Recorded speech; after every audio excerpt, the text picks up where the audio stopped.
Are you ready to upgrade to the home that fits your family best? Take the first step of that process by giving my girl Stacy Westfall a call. She's partnered with Apple Tree Realty in Howard County, where they have the knowledge and resources to help you reach your goals. Stacy has quickly become a successful realtor in our area, and I am so proud of her. She's not just a friend of mine, she's also a mother and a local firefighter. Buying and selling a house is stressful, and having someone professional and trustworthy in your corner can make all the difference. Give Stacy a call today at 765-461-1243 and follow her on Facebook at Stacy Westfall Realtor. This episode is brought to you by Nick Pate at State Farm. Thanks, Nick. I'm Kayla Keith, and this is Missing Midwest, a true crime podcast about those that have gone missing. Today's story is about a missing newborn baby and a mom that did not give up.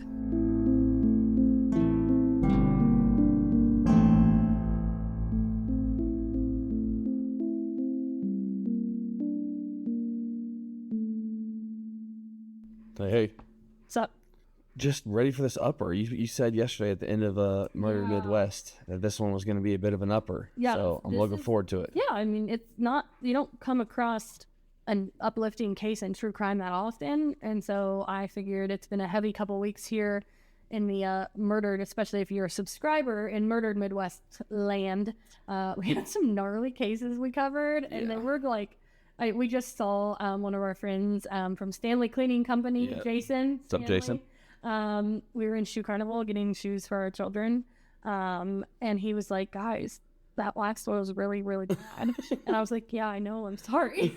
And he was like, no, like seriously, when we were done, me and Christine had to like start listening to music or something because we were just like, that was bad. Yeah. And then we got in the car and Truman goes, were you mad at that guy? And I was like, why? And he goes, he said your podcast was bad. And I was like, no. The serial killer we talked about was bad. Yeah, Toy Box Killer is not for the faint of heart. And so I wanted to give you guys a little bit of an uplifting, a happy story, if you will. It's still very sad, actually, but the ending is, like, wholesome. So, yeah, we will cover that this week. Do you have any announcements? Subscriptions are $5. $5. It helps us a lot. Shoes, so I would appreciate it if you guys would subscribe because I'm now in debt from it. Because it always make us sound so poor when we do this. We are poor. We're a florist and a teacher. It's like the definition of middle class, Johnny. All right. Anyways. And after you buy shoes, have you shoe shopped lately? Oh my goodness. I was shocked at how expensive the shoes were for our children. And the worst part is that like they're going to be grown out of them in a month. Yeah, that's frustrating. Our merch store is open. It's almost summer break. I'm counting it down. Now, listen, I have to give a shout out to my class because I have had... This will be a good one for them to listen to. ...an awesome class this year. I've loved my class. And we actually, last week, listened to an episode from like a year ago where I was giving shout outs to my class from the year before. And they were like, do you ever talk about us? Johnny messaged me and was like, is there any cases that I could let my class listen to? And I was like... make them listen to the one about the girl that went missing on a school field trip and tell them that they better freaking listen and pay attention and stay with their group. It was also, we also will listen to it the day before we went on a field trip. Yeah, that was kind of mean of you. But hey, listen, it is what it is. Stick with the group. They were about it. I told them. Have been learned. When they listened to the missing persons cases, I said it is either, all of these cases are either an abduction, a runaway, or an accident. And we take a vote on, you can vote on one of those three, and everybody got to ask one question. I was really impressed by some of their questions. Well, you're going to have to let them listen to this one because this is a good one for them. All right. We'll see. It's not too, like... running out of days to do it. It's not too dark, you know. Okay. I mean, there's only 4 days of school left by the time this is out, so we'll see. I love when Johnny is home for the summer and both of my children for about, like, a week and a half. And then I'll be like, when is school starting again? Gee whiz. No, I'm excited. It's fun. It's always an exciting time when summer is coming. Yes. So are you ready for today's case? Let's go. All right. I am telling you the story of Delimar Vera. She was born on December 5th, 1997, okay? Her parents were Luz and Pedro Vera. Now, they already had 2 kids, okay? Delimar was their 3rd baby, and they were super excited about it. They lived in Feltonville, North Philadelphia. Seriously? What? I had a spot in there for you. I thought you would... I just said North Philadelphia. What am I supposed to do? Everyone listening right now is screaming North Philadelphia, born and raised. Oh, no, Kayla. It's West Philadelphia. Oh, is it? in West Philadelphia. I was born and raised. Oh, Kayla, don't you dare question it. I think it's North Don't Philadelphia. even Google it. Don't even make me take the time to act like I don't know the Fresh Prince of Bel-Air theme Should song. we stop and re-record this? No. You're gonna make me be embarrassed. Live in it. I'm sorry. Anyway, back to the story. So 10 days after this baby is born, someone knocks on the door, which I don't want anyone knocking on my door unexpectedly at any given time, but I guarantee you 10 days postpartum is a 1000% would not answer, sorry, we are not home. But Pedro answered. I'm sure his wife, Luz, was like, what is wrong with you? But he answered the door, and on the other side of the door was a woman named Carolyn Correa. And this is actually Pedro's cousin. Now, Pedro's cousin by marriage. She married Pedro's cousin, okay? Fair enough. Still family? Still family. Yeah, she's family. And she's like, I am so sorry to bother you, but I'm having car trouble and I really can't afford to take it in. And I know you're handy with cars. So can you look at my car? Like calling in the old family favor, It's a pretty distant family favor. Yeah, I know, but we've all had desperate times, Right. And so he's looking at the car, but for whatever reason, he had to leave. I don't know if he needed car part or whatever, but he leaves, and he leaves his wife and kids at home with cousin Carolyn. And I'm sure, honestly, I feel like Luz is just really freaking annoyed by this, because she actually said in an interview it was awkward. She was we were just sitting in the living room awkwardly talking because she didn't have a car because Pedro was working on it and he had to leave, and so we're just sitting there. And I obviously don't want to be entertaining right now, but I am. And so she just said it was a really strange moment. But they were talking, and they were talking about babies and stuff because Carolyn had actually just had a baby as well. And so they were talking about baby stuff and kids, and baby Delimar and the other two kids were upstairs asleep at this point. And so they're just chit-chatting it up, trying to be not as weird in this situation as possible. But then they hear this loud crash upstairs, and Luz immediately runs upstairs, my children are up there and my baby. And she runs upstairs and she goes straight to the nursery where baby Delimar is asleep in her crib. And as soon as she gets to the crib, the baby's not in the crib. Wait a minute. And the room is on fire. What? Yeah. And she, I'm assuming, she's literally, the only thing she's thinking is, where the heck did I put my baby? She's I put my baby in my crib, postpartum mom brain. She's probably wait a second. Did I not put her in the crib? Where is he? So she, goes and, checks, her bedroom and, stuff. And, by the time she gets back to the baby's room, she's I have to check again. Where's my baby? She actually, got burnt really bad on her hands and her face because the room was completely, lit up and lots of smoke. My goodness. She ran back to the crib and she looked again, and that baby was not there. So at this point she's I have two other kids, I gotta get out of the house. And so she runs around, she gets her other kids, and she gets them out of the house. And by this time the neighbors had called the firefighters, and the firefighters were arriving, and she is just screaming that her baby is missing. And the neighbors are trying to help out and figure this out. And one of the neighbors even ran into the house, and he said he tried to go upstairs, but it was completely engulfed, and he just pushed it. Another neighbor got his garden hose out and was trying to fight it, and it wasn't even doing anything because it was a huge fire. I mean, respect the effort, but yeah. So Pedro comes back in the midst of this, and his wife is literally frantic. They're being loaded into an ambulance because she's burnt, and they're going to check the kids out and stuff, and he's what the is heck going on? Yeah. What? And they're listen, your wife and kids are in the hospital, and we did not get your baby out of this fire. We're really sorry, but we couldn't find her. And he's what do you mean? What is going on? And the firefighters actually declared her dead at the scene because they said, due to her being so small, she's 10 days old, they said her little body just would never have survived it, but also there's nothing left. It's completely, the house is it's gone. ashes now. Yeah. My goodness. And they were we looked through the debris, they had it under control within 10 minutes, they said, but we did not find a baby. And it was so hot and such a big fire, she was just too small. And so Luz gets out of the hospital the following day, and this family's obviously devastated. The house was a complete loss. And then they find out like they can't even get a death certificate for their baby because there's no body. Man. And so they find out they have to go to court and petition to get a death certificate if they want to rule like that she has died. And so they don't even have that. And so they're like, no. Pedro and Luz were like, our baby did not die in that fire. They were adamant that something else had happened. Luz said that she left her baby asleep in that crib, and when she went upstairs, the window was wide open, and she said she remembers, like, when she went in, like, seeing it and be like, why is, like, she was, like, obviously panicked because this house was on fire, but, like, she's like, I didn't leave the window open. It's December. It's cold. Yeah. Man. Northwest Philadelphia, wherever we are. It's cold. Like, I did not open the window in my baby's room, not only because, like, that's dangerous, but also it's too cold. Yeah. And so they're just like something's happened. Our baby did not die in that fire, okay? Now, they did not speak good English, okay? They were like Latino, and so they like barely spoke any English.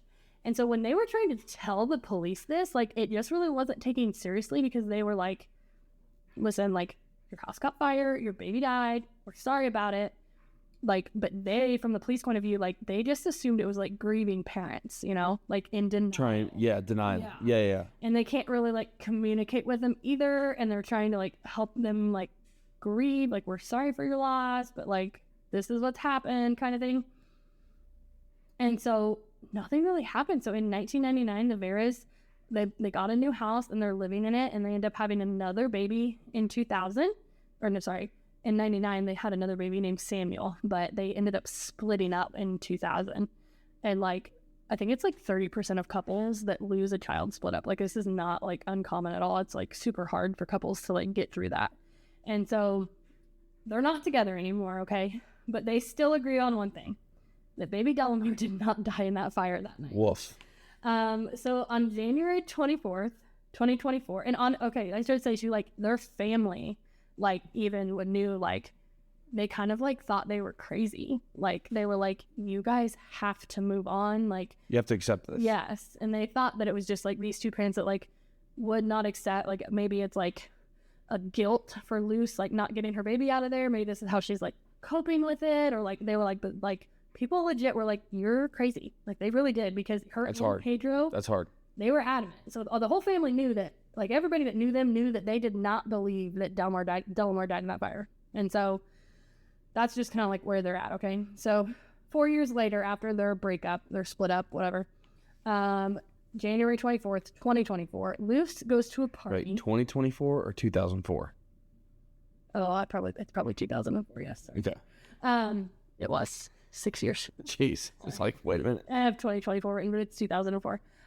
So she goes to a party now because she's still like friends with the family. So Pedro's sister, Evelyn Vera, threw this party, okay? And so Luz went.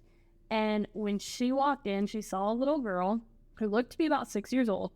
And when this little girl turned around and looked at Luz, she was like, that is my baby.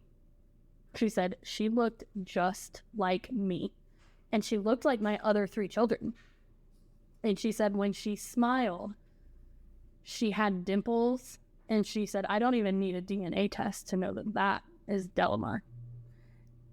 Which, like, come on. Like, you had that baby for 10 days. Right. Like, but freaking moms are amazing, and she just knew that that was her baby.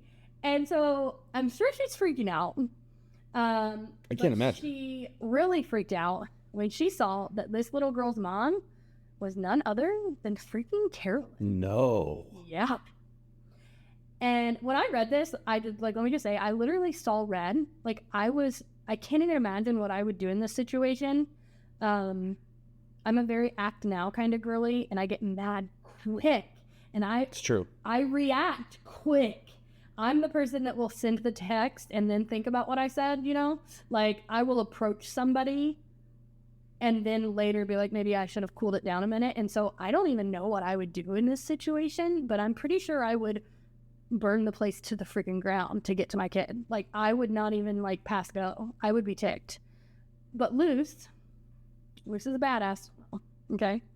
She told reporters later that she watched TV and she knew she needed a hair sample. And so Luce didn't freak out like I was. Luce was calm. She didn't say anything. And she waited until the little girl was all by herself, and she casually went over to her, and she was like, "Oh, honey, you have some gum in your hair. Let me help you get it out." And when she reached over to her hair, she pulled a couple pieces of hair out of that little girl's head, and she put them in a baggie, and she went straight to the police station and freaking said, "I need this DNA tested." Like, come on. Like, that is elite. Yeah. That's iconic. No punches thrown. That is some strength right there. Yeah. No punches thrown. That's some strength that I don't think I would have, because I think I would have beat the out of Carolyn. Like, unbelievable. And so it was just like, that's iconic. Like, she knew she couldn't scare this little girl. She knew she couldn't let crazy Carol know that she was onto her. And so instead of flying off the handle like I definitely would have done, like, she was smart. And I think that's freaking awesome. At Bo Digital, we like to help our customers tell their unique story. My name is Wayne Stanley, and I'm the owner and founder of Bo Digital, and I'm here to share some of our story with you. When I was a kid, I would go around my grandparents' house and find things of theirs that I treasured, and I would put a tablecloth on their couch, and I would set up my own store. I would sell their belongings back to them, and I guess at that point, that's kind of when I knew I wanted to own my own business one day. Bo Digital is actually named after those grandparents, Glenn Vernon and Shirley Bo. They would be proud of the work that we're doing and the legacy that we're leaving through this company. Bo Digital can help companies of any shape and size, anywhere in the world, with custom marketing work. From logos, websites, social media content, newsletters, and video, we offer the exact custom resources and services that your small business needs. It can be hard for small business owners to spend time on marketing when everything else is calling their attention. That's what we're here for. Your marketing deserves a pro, so be sure to put a bow on it. I am proud that we help companies of all shapes and sizes and budgets of every scope. So be sure to visit bodigital.com so that we can help you with your story today, or engage with us on social media and see what we're all about. Now, when she went to the police, they're like, "Oh my gosh, this mom is back again," because she's always telling the police, like, my daughter did not die in that fire. And they're like, "Listen, like, we cannot test this hair. Like, if you want to get tested, take it to, like, your own DNA. You can have your own DNA test ran, whatever." But, like, they couldn't really understand her because of this language barrier thing either. And so they didn't really, like, truly understand what was going on here. Like, really. And so she was like, she went to, like, a lab, but she was like, "I can't afford this." Like, she didn't have the money. Like, they were not, like, wealthy people. And so she ended up reaching out to, like, a local lawyer, and he represented a lot of the, like, local Latino families in the area. And he spoke fluent Spanish and English. And even when she told him this story, he was like, You pulled a little girl's hair out. No, I'm not that. I mean, I think it's fine. She took her hair. I shouldn't like yank it out of her hair. I mean, I understand. I hear what you're saying, but like, he was thinking like, listen, like, the police found the cause of the fire. It was a space heater. Like, you admitted you had a space heater plugged in, and they said that's how the fire started. And, you know, they investigated it, and, like, they proved, like, a baby of that size, that small, there would be nothing left after being exposed to that heat. And, like, I'm sorry, but, like, you know, like, this isn't. But he said something about Luce just made him say, I there's something there. Like, she is that adamant about this little girl at this family get-together being her daughter. And so he goes to the police, and he, like, tells the police the whole story from start to finish. And when they hear it, like, fully instead of just, like, pieces, because up to this point, it's all been broken English. It's been broken English and to, like, multiple different people. Like, the whole story hasn't actually been put together yet for them. And as soon as he laid it all out, they're like, "Give us the hair. We'll test it." And so this case gets sent to SVU, which, like, hello, Olivia Benson. Is that you? And so they actually go to Carolyn and Aaliyah's house. Aaliyah is this 6-year-old little girl. And they actually removed her and put her, like, Child Protective Services put her in a foster home until the DNA results came back, which when I read that, I was kind of like, that sucks. That's not right. Because, like, what if it came back that it is Carolyn's daughter and you just took this poor girl from her house? Yeah, that sucks. Only parent, yeah. Yeah. Like, I really hope nobody ever accuses me of not being my baby's I hope this was like a 12-hour situation. That's what I'm hoping. I don't know. It was really that was weird to me. I'm sure there might be more to it there. I didn't watch all the documentaries on this, so I didn't. And the one I did watch didn't really touch on like that part of it. But whatever. Anyway. So they have separated Carolyn from this little girl, Leah, and they're waiting on the DNA test to come back. And it just, to me, like, if there was no abuse going on, like, why not just leave her there, you know? Right. Because that's the mom. I mean, your flight risk. If you think there's a chance. And that's probably why. I'm sure there's other reasons, but I don't know. It was weird. That just stuck out to me. So her family and her boyfriend, they all remember her being pregnant and everything. And so they're like, no, like, this is Carolyn's baby. But despite all of that, the DNA test comes back. And Aaliyah's parents are 100% without a doubt Pedro and Luz. Wow. That baby is there. Delimar. She was right. Yes, she was freaking right. And so the police go to arrest Carolyn, and she's gone. She flees. She is on the run. International sign of guilt. Yeah. But eventually they catch up to her, and they charge her with kidnapping, holding a child, and arson. But what they can't figure out is who helped her. Because if you remember, the reason that Luz went upstairs in the first place was because of the loud bump, and then a fire started. So Carolyn was downstairs distracting her. Oh my god! So like someone else had to be there. She had an accomplice to steal a baby. Carolyn will not tell. Like, she says, like, no, that's not how it happened. And so I'll tell you in a minute, like, what Carolyn says happened. But it's just like, what was that bump? Like, somebody like throwing a ladder against the house and coming through that window? Maybe. Somebody jumping on the floor from the window? I'm dying to hear what Carolyn says happened. Yeah, it's crazy. So, like I said, somebody else had to be in that house, but Carolyn, she has a story of her own, which is like complete BS, but we'll get there in a minute. She says, just kidding, I'm telling you right now. I was going to say, I don't want to hear anything else you have to say. Honestly, I want to hear this story. That's the next point in my notes. Okay. It was later, but it's not. So she says that when she went over there that day, Pedro offered her the kid. Which, like, you just raised this baby. Why are you saying the kid? But also, like, Pedro did not give you his baby. Like, hey, listen, I'll fix your car if you take my 10-day-old baby. Right? Which also we've all been there, but I was gonna say, I might say if you take this baby for like an hour so I can take a shower, maybe, but not like forever. So people also reported that she was like obsessed with Aaliyah. People said she loved that little girl more than her own biological children, because she had like 3 other children that were hers. What the heck? They said she had her in pageants. She just like doted on her all the time. She was actually in like some commercials because she had her like in all these like acting classes and stuff. And so like that's even more creepy, honestly, because it's not your kid, Carolyn. But like what happened to the baby? What happened to the baby she was pregnant with? She wasn't pregnant. She faked it. She faked being pregnant. Out later that she faked the pregnancies. She had been charged with like arson before. Multiple fake pregnancies. Like, people that worked with her said that she would like be pregnant for a while, and then she would come in with pictures of dead babies. Oh my saying, gosh. I lost my baby, was stillborn, and like show them pictures and stuff. And they all were like, you're not actually pregnant. Like, she worked in, I think they said, a doctor's office, and all the nurses were like, you're not even pregnant. Like, this is clearly fake. That's wild. So like, she's nuts. It's crazy. She's wacko. Carolyn's a nut job. And so Aaliyah is reunited with her parents. But her parents, so they were still separated. Actually, like, which good for them. Like, they decided to not like do any sort of like custody or like visitations, because they're like, she can't possibly like go through comprehend that. Yeah. And so they just decided that she's going to live with Luz, and like they will just like parent together and co-parent the best they can, because this poor child cannot possibly go through anything. Because also,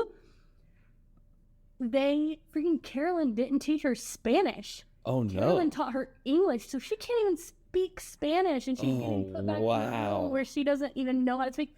And then her parents, they decided to keep her name as Aaliyah, because like, what else does she? This is not this baby's fault. Like, yeah, but also like, I didn't name you. Oh my gosh. Like, I picked your name. That's messed up in so many different levels. I know. And it's just like, and then Carolyn, like, also just like freaking Not only did you kidnap her from her loving parents that wanted her, you didn't even like instill her own culture in her. So now when she's actually back with her actual parents, like she can't even communicate with them. That's wow. And so I mean, jail time here? Like, what are we talking about? Yeah. So Carol, also the other thing, she almost killed the other babies in the process. Yeah. Because like Luz and Pedro had and two other kids in the house. Luz got severely burned from this. Yeah, like you're a nut job, Carol. Freaking Carolyn. So like I said, they had found out like after they started looking in her history that she had like faked, she's pathological, psycho, like liar all the time. She got sentenced up to 30 years in prison. She's never allowed to talk to Aaliyah or the family ever again. No contact, nothing. And then she got 5-year probation after her release. Now, the Veras sold their rights to their story, and a Lifetime movie was made, and it premiered, and it's called Little Girl Lost, the Delimar Vera story, and it premiered on Lifetime TV. And the family was like very happy with it. Like they said, it was very accurate. Interesting. So normally they like hate it. That's what I'm saying. A lot of families don't like this, but it was like very accurate, and they like approved of it the whole way, and they worked really closely with the family to make sure it was accurate. Now, today I had to find her on social media. I was gonna say this. Found her. She's the same age as my sister. Yes. Like born the same year my sister was. Happily married with 2 kids. She is very close with her mom and dad, and she actually posted a picture on Mother's Day of her and her mom, and she's in her wedding dress with flowers, and her mom are hugging, and it is so freaking cute. And her name on Instagram is Delimar Vera. Wow. Yeah. She's gorgeous. What a story. Right? Jeez. Right? But isn't that such a happy ending? It's for the rest of my life. It's going to be like, now. Hey, good morning to every single person out there except for Carolyn. Literally stole her like cousin's baby. A family member's baby. And burned their house down. Had the nerve to bring it around all these family events. Like, what in the world, Carolyn? Like you are, whew, man, you're up there. Like I hope she literally trips over something tomorrow and chips her tooth. Honestly, I was reading this until like yesterday's case, like Alan Lee Phillips from Murdered Midwest. I'm like, dang it, I freaking wish Alan would have freaking died a slow, painful death that night. I just want to punch Carolyn in the face every day. Yeah. Like, I hope she trips. Man. I hope she stubs her toe every I hope morning. she, like, slips in her bedroom and breaks her leg severely. Is that funny? I hope she gets a paper cut every day. Man. Every time she gets her mail, I hope it's a paper cut. I hope she stubs her toe. I hope what else is just awful? I hope she lands on Boardwalk when it has hotels on it every time she plays. Yeah. I don't play Monopoly, but that sounds bad. Man. That's so frustrating. Carolyn. That is How frustrating. about you have your kids I can't imagine. Mr. Keith's class, can you just losing. make a list of all of the bad things that we hope happens to freaking Carolyn for the rest of her sorry life? Because that is just me. Oh, also something else to say. When she ran away, she abandoned her own 3 biological kids. She just left them. You're like the worst mom Loser ever, of the week. Carolyn. Loser of the week goes to Carolyn. I'm gonna make a graphic that just says loser of the week. That's terrible. Carolyn But hey, Vera. I'm glad that Mama never gave up. I'm glad she got her. Mama is a mama bear, man. Mama. She went about the right way. If she just would have She beat did. the holy sin out of And that's what my point was. Like, I would have handled it wrong. I'm admitting that to you all right now. I would have 100% been in jail that day because I would have crossed that room and me and Carolyn would have had a talk. I can't imagine losing 6 years with my baby girl right now. Right? Man. But I just thought it was crazy because she was like, I didn't need a DNA test when I saw those dimples. And she only knew her for 10 days. Mama. She knew. Moms are awesome.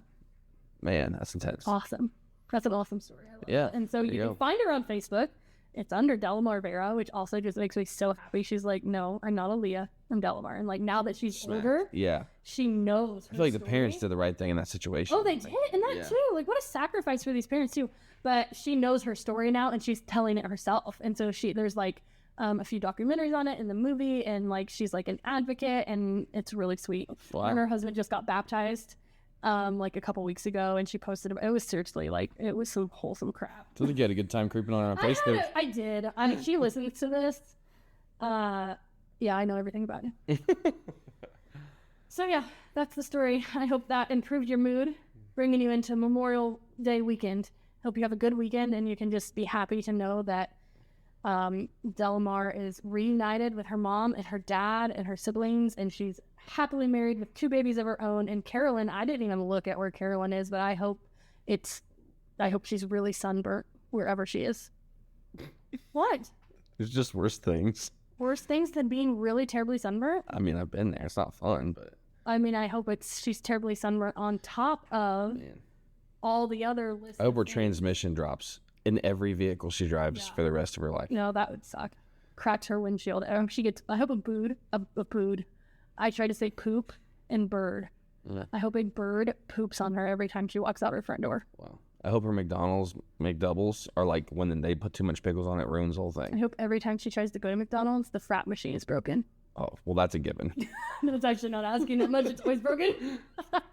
All right, let us know what you guys hope happens to Carolyn, and we will see you next week. And if you need to listen to something else before then, we do have 80 episodes. We posted our 80th Murdered Midwest episode yesterday. $5 gets you a subscription, and you get access to all of them. And they're not happy, guys. They're not happy like this. Most of them, actually, none of them are happy. They're pretty rough. But they are that puzzle that all of us crime junkies crave. 80 of them waiting for you. Thanks for listening, guys. Okay. This podcast is a So.Will.I.Studos production. So will I. Did you know the Jefferson House of Flowers has been a local Kokomo florist for almost 100 years? Our trained designers make beautiful arrangements for literally any occasion. You can send flowers for any reason. Birthdays, anniversaries, get well, congratulations. The list goes on. We make flowers for funerals, weddings, proposals, and even proms. Let's be honest.